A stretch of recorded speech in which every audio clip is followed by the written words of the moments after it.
ጠቅላይ ሚኒስትር አብይ ከድሮ ጀምሬ አውቀዋለሁ። አብይ ጠቅላይ ሚኒስትር ከመሆኑ በፊት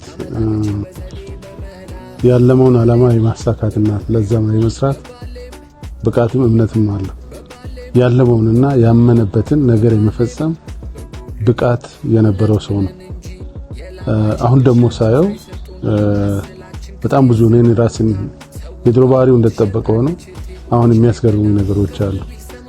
የሚያስገርሙኝ ነገሮች ምንድናቸው?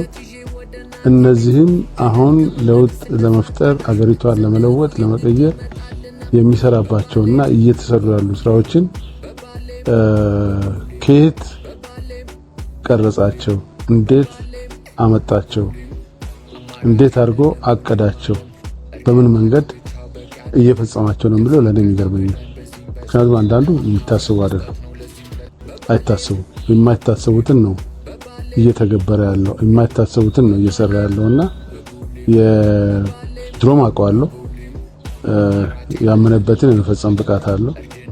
ያሁኑ ደግሞ በጣም የተለየ ነው።